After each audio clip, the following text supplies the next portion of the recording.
PCC, primeiro comando da capital, é o primeiro cartel do tráfico do Brasil. É a primeira organização criminosa brasileira que domina todo o ciclo de produção da cocaína, do plantio da coca nos países vizinhos até a exportação.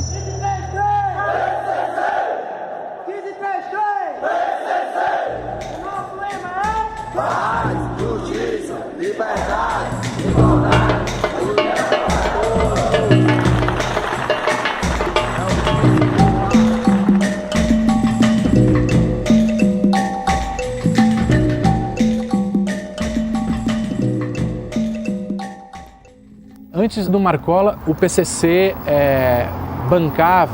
arcava com os custos da burocracia, da gestão do PCC, cobrando mensalidades, muitas vezes extorquindo familiares. Havia muita reclamação. Quando o Marcola assume, ele percebe, e o grupo do Marcola percebem que o tráfico de drogas pode ser a principal fonte de receita para sustentar essa máquina burocrática do PCC, de agência reguladora do mercado criminal, né?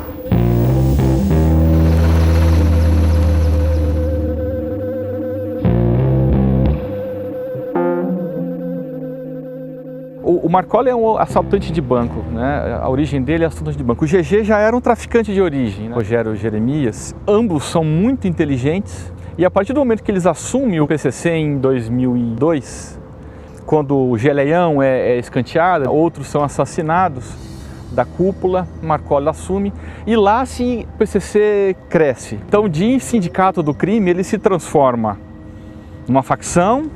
E um cartel é uma expansão da facção, é uma organização que domina todo o ciclo de produção do crime que ela atua, no caso do tráfico.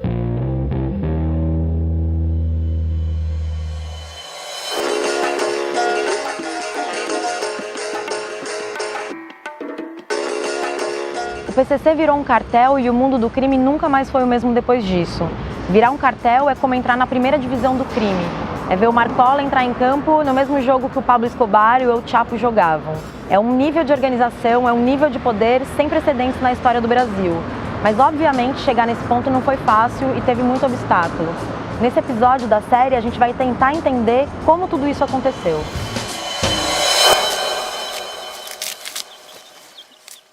Pensando na cocaína, ela parte da região do Chapare, na Bolívia. É de lá que a maior parte da cocaína é consumida no Brasil. Uma região de selva boliviana e lá se cultiva uma variedade da folha da coca. Ela é mais dura e não é tão aveludada, então os bolivianos não gostam muito de mascar essa folha porque ela agride um pouco mais a boca. Se você mascar, ela queima. Isso fez com que a produção de cocaína deles se tornasse cada vez mais rentável, cada vez mais uma produtividade muito alta. Qual era o objetivo deles? O objetivo deles era os bolivianos acessar os portos brasileiros, porque o mercado boliviano é o mercado europeu e norte-africano. Os bolivianos têm a cocaína que o mundo inteiro quer cheirar, mas isso não adianta nada se eles não conseguem levar essa droga até os consumidores. Então eles fizeram um acordo com o PCC, onde o PCC garantia o transporte dessa droga e os bolivianos garantiam que não iam vender isso para mais ninguém. Hoje o Porto de Santos é dominado pelo PCC, a própria Polícia Federal afirma isso categoricamente. Até 2014, aproximadamente, o PCC ele se preocupava em trazer a cocaína do Paraguai e Bolívia, mas para consumo nos grandes centros, né? Sobretudo São Paulo, capital, e também a venda para organizações criminosas do Rio de Janeiro. Naquele ano, a Operação Overcia da Polícia Federal detecta as primeiras remessas de cocaína do PCC para a máfia italiana, a 'Ndrangheta, e também para Veracruz, no México, uma área de atuação do cartel Los Zetas. São os primeiros testes do PCC para exportar cocaína e o início de um domínio do PCC sobre o Porto de Santos. O PCC conseguiu dominar a produção de cocaína e o Porto de Santos. Até aí tudo parecia perfeito para estabelecer a rota da droga da Bolívia até a Europa. Só que ainda tinha um obstáculo muito difícil a ser superado. é a questão geográfica. Primeiro que as fronteiras da Bolívia com o Brasil são extremamente difíceis, você não tem transporte, não tem estrada. Então o transporte era feito por aviões ou helicópteros e até hoje você tem transporte dessa maneira. A produção de cocaína era tão grande que os aviões já não davam mais conta de transportar. E aí não teve outro jeito, a maior parte da produção ia ter que vir por terra mesmo, pelas estradas. Como é que eles podiam transferir a droga para chegar no Brasil? É através do Paraguai.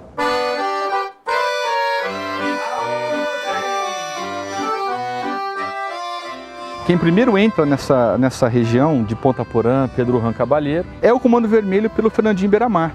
Isso a gente está falando em fim dos anos 90 ainda. Depois ele é preso, enfim, ele perde poder e o PCC passa a colocar mais integrantes naquela área de fronteira e passa a tentar dominar aquela região. Essa foi a única movimentação difícil que eles tiveram que fazer. Porque o Paraguai também tinha suas lideranças criminosas. Uma era apontada como sendo Jarvis Pavão, a outra como sendo Jorge Rafad, que era conhecido como o rei da fronteira. Ele era brasileiro de ascendência libanesa. Certo. Ele começou como contrabandista de café, atuou no contrabando de arma, depois migrou para o tráfico nos anos 90, ele já era um traficante muito conhecido naquela região e dominava aquela região. Ele permitia que outras quadrilhas traficassem, mas com autorização dele. E o PCC não queria isso, o PCC queria de fato dominar aquela região porque é uma região ultra sensível para o comércio de cocaína no Brasil. E o acordo dos bolivianos com o PCC dava ao PCC o monopólio do comércio da cocaína, ou seja, a cocaína boliviana não poderia ser vendida para ninguém, exceto para o PCC. E o Rafad não quis aceitar isso.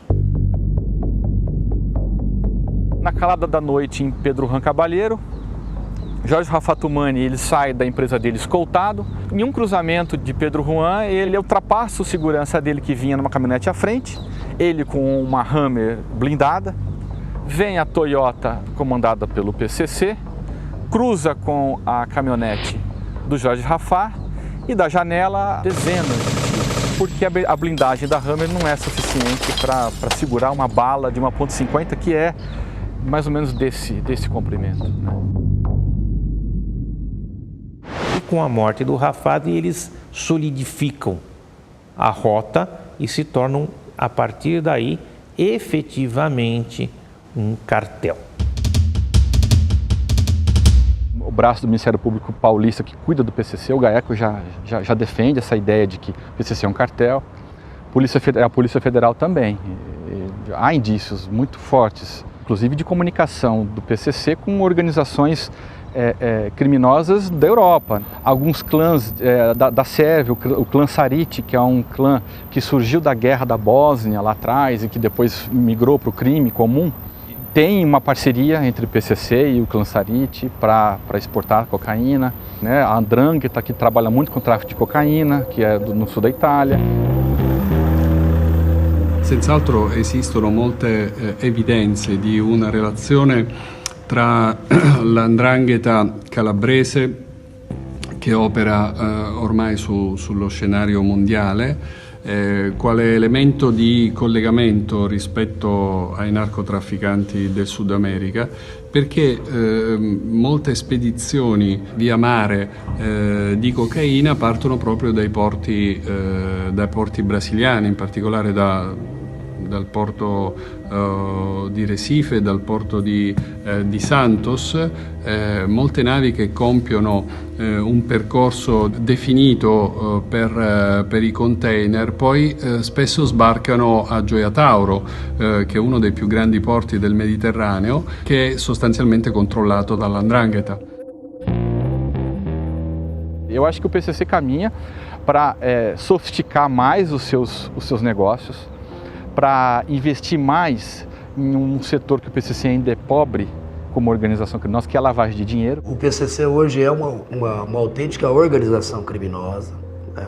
E a lavagem de dinheiro do PCC ela é embrionária, né? Mas isso tende a acabar. É que os presos da Lava Jato, por exemplo, aqueles operadores de crimes financeiros, esses presos já estão sendo condenados em segunda instância. Isso quer dizer o quê, né? Daqui a pouco eles já vão se tornar réus comuns, ainda que portadores de diploma universitário, eles vão parar nas principais penitenciárias desse país. Inevitavelmente, esse pessoal vai ter contato com criminosos comuns, como o PCC, por exemplo, Comando Vermelho e outros. Eu acho que falta isso ao PCC para se tornar uma organização mafiosa. Eu não vejo assim que o PCC possa virar uma máfia italiana. Eu acho que, claro, se misturar com os doleiros, com os operadores do dinheiro da Lava Jato, vai dar um upgrade enorme, né? Mas eu acho que a nossa máfia italiana são as milícias. O traficante da quebrada, ele é o nosso bode expiatório. As pessoas têm medo do traficante, não apenas em São Paulo, como no Rio de Janeiro. Você imagina um vereador ou um deputado estadual ou federal defendendo a proposta de um grupo de tráfico? Não existe essa possibilidade. Então, essa capacidade de entrar nas instituições do Estado e de ganhar poder político, eles não têm. Quem tem são os policiais. E criando um novo modelo de negócio, alugando espaços para venda de drogas, vendendo gatunete, agindo no transporte coletivo e infiltrada no Estado, elegendo pessoas, elegendo bancadas enormes. As milícias, elas vendem a ideia da ordem, que é o que muita gente quer em qualquer lugar. Então me preocupa muito mais as milícias do que o PCC. Nós temos aí muitas operações para serem deflagradas, todas mirando a descapitalização patrimonial, a lavagem de dinheiro e o sequestro de bens do crime organizado. A droga é o caminho para se chegar ao dinheiro. O nosso objetivo é seguir o dinheiro. A gente vive o encarceramento em massa. Qualquer apreensão mínima de droga, a pessoa vai para a prisão. Isso acaba fortalecendo. Quanto mais gente a gente prende, mais gente está trabalhando para o PCC? Exatamente.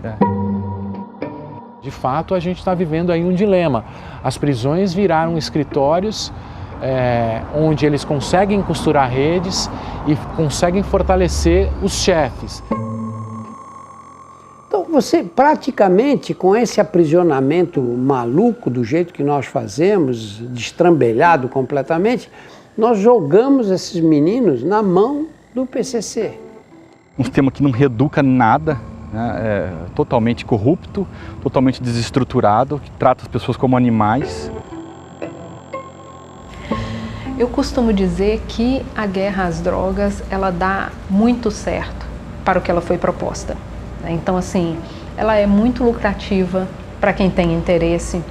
Ela funciona matando as pessoas certas, controlando as populações certas. Nesse sentido, ela é de fato um sucesso.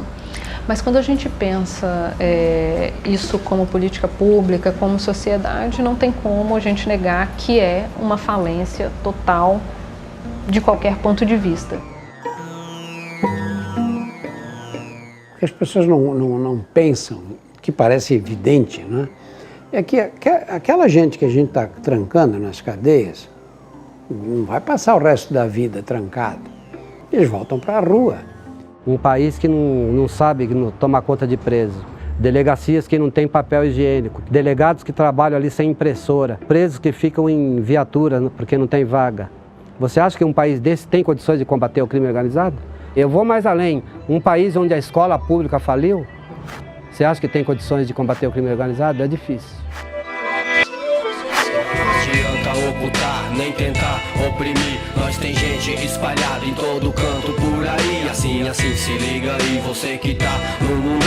Esse é o salve da nossa facção. Não adianta ocultar, nem tentar oprimir. Nós tem gente espalhada em todo canto por aí. Assim, se liga aí, você que tá no mundão. Esse é o salve da nossa facção. Qual